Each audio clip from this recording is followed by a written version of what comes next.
ನಮಸ್ಕಾರ ಸ್ನೇಹಿತರೆ. ನಾವೀಗ ಶ್ರೀ ಅಮುಕ್ತೇಶ್ವರ ಸ್ವಾಮಿ ದೇವಸ್ಥಾನಕ್ಕೆ ಬಂದಿದ್ದೀವಿ. ಇದು ಹೊಸಕೋಟೆಯ ಬೆಂಗಳೂರಿನಲ್ಲಿದೆ. ಮತ್ತು ಹೈವೇನಲ್ಲೇ ಈ ದೇವಸ್ಥಾನ ನಮಗೆ ಕಾಣಸಿಗುತ್ತದೆ. ಈ ದೇವಸ್ಥಾನ ಅತ್ಯಂತ ಪುರಾತನವಾದ ಪ್ರಸಿದ್ಧ ಶಿವನ ದೇವಾಲಯವಾಗಿದೆ. 800 ವರ್ಷಗಳ ಪ್ರಾಚೀನ ಇತಿಹಾಸ ಹೊಂದಿರುವ ಅದ್ಭುತ ವಾಸ್ತುಶಿಲ್ಪ ಮತ್ತು ಧಾರ್ಮಿಕ ಕ್ಷೇತ್ರವಾಗಿದೆ. ಈ ಸುಂದರ ದೇವಸ್ಥಾನವನ್ನು ಸಗಟೂರು ಸಂಸ್ಥಾನದ ಪಾಳೇಗಾರರಾದ ತಮ್ಮೇಗೌಡರು ನಿರ್ಮಿಸಿದರು ಎಂಬುದು ಇತಿಹಾಸ. ವಾಸ್ತುಶಿಲ್ಪ: ದೇವಾಲಯವು ಸುಂದರವಾದ ಕೆತ್ತನೆಗಳಿಂದ ಕೂಡಿದ ಕಂಬಗಳು, ಒಳ ಪ್ರಾಕಾರ ಹೊರ ಪ್ರಾಕಾರಗಳನ್ನು ಹೊಂದಿದೆ. ಇಲ್ಲಿ ಶಿವನನ್ನು ಅಮುಕ್ತೇಶ್ವರ ರೂಪದಲ್ಲಿ ಆರಾಧಿಸಲಾಗುತ್ತದೆ. ಇಲ್ಲಿ ಎದುರಿಗೆ ನಮಗೆ ಎತ್ತರವಾದಂತಹ ಒಂದು ದೀಪಸ್ತಂಭ ಕೂಡ ಕಾಣಿಸ್ತಾ ಇದೆ. ದೇವಾಲಯದ ಪ್ರವೇಶ ದ್ವಾರವನ್ನು ಕೂಡ ನಾವು ನೋಡ್ತಾ ಒಳಗೆ ಹೋಗ್ತಾ ಇದ್ದೀವಿ. ಇಲ್ಲಿ ವಿಶೇಷವಾಗಿ ಅಂತಂದರೆ ರಥೋತ್ಸವ ಇಲ್ಲಿ ಬಹಳ ಪ್ರಸಿದ್ಧವಾದಂತಹ ಒಂದು ಹಬ್ಬವಾಗಿದೆ. ಯಾಕೆಂದರೆ ಇಲ್ಲಿ 2 ಕೋಟಿಗಿಂತಲೂ ಹೆಚ್ಚಿನ ಒಂದು ವೆಚ್ಚದಲ್ಲಿ ಈ ಬ್ರಹ್ಮ ರಥವನ್ನು ಮಾಡಲಾಗಿದೆ. ಇದು ಅತ್ಯಂತ ಅದ್ಭುತವಾದಂತಹ ಒಂದು ಜಾತ್ರಾ ಮಹೋತ್ಸವ ಇಲ್ಲಿ ಜರುಗುತ್ತದೆ. ಜೊತೆಗೆ ಇದು ಸಾಮರಸ್ಯದ ಪ್ರತೀಕ.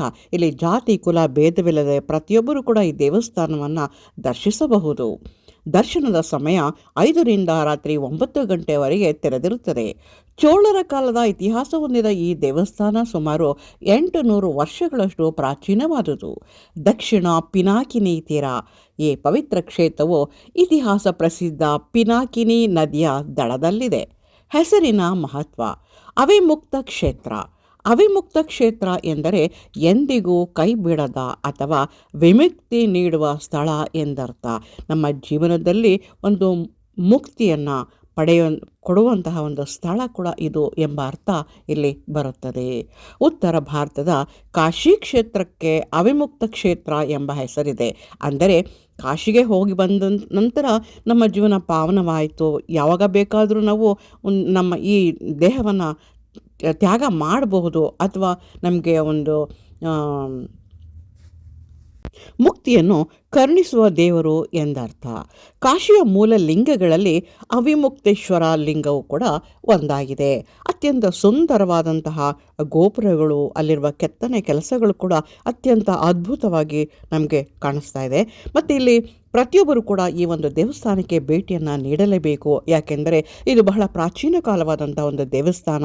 ಇಲ್ಲಿನ ಒಂದು ಪಾಸಿಟಿವ್ ವೈಬ್ರೇಷನ್ ನಮ್ಮ ಮನಸ್ಸಿಗೆ ನೆಮ್ಮದಿಯನ್ನು, ತೃಪ್ತಿಯನ್ನು ತಂದುಕೊಡುತ್ತದೆ.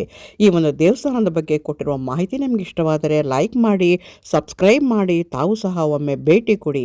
ನಮಸ್ಕಾರಗಳು.